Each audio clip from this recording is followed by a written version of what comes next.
હું તને કહું ને તો છે લવ મેરેજ તો કરાય જ નહીં. અને તાર કરવા હોય ને તો હું તને એક સલાહ આપું તો તું તારા ભાગવાન 2-3 દિવસની વાર હોય ને એવા છે ને તારે એક નવું સીમ લઈ લેવાનું. અને જે જૂનું સીમ છે ને તું જેવો ભાગે ને એટલે તોડી નાખવાનું. ને એટલી ભાગી છે તું ક્યાં જાવ? અમદાવાદ. અમદાવાદ તારા ફોન છે ને બદલાઈ નાખવાનો. અને 2-3 દી અમદાવાદ રોકાજે. એવું લાગે ને તો આપણે કચ્છમાં ઓલા દાદાનો છોકરો છે ખબર છે વિક્રમ, એનો ઓલે વહી આવવાનું. તને છે ત્યાં રોકાજે. અને જો પાછી સોરીને કહેજો ઘરે ના પહેરીને ન આવે ને. નકર એના બાપાની બધા છે ને ઘરે ના વાયા છે, છોકરી વાયા નહીં આવે. એને ના પાડી દેવું. તું છે ને છોકરીને હતવરાળ પૂછી લેજો પાછું લવ મેરેજ કરવા કે ન કરવા. નકર તારી છોકરી ફરી જાય ને તો પોસ્કો મારી જાય ને વાં કાબરા કરી નાખશે. પછી છે ને જો ખારો વકીલ ગોતી લઈ જાય ને કોર્ટ મેરેજ કરીને ફૂલવાર કરી નાખજે. પછી અહીં ગામમાં છે ને હું બધાને પહેલા દે કે ટીકાનો છોકરો વયો ગયો. એ બધું હું કરી નાખી તું ટેન્શન ન લેતો.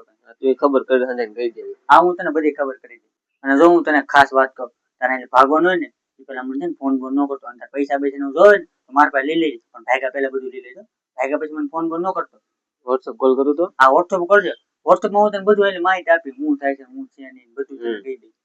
વોટ્સઅપમાં કરજે ખાલી.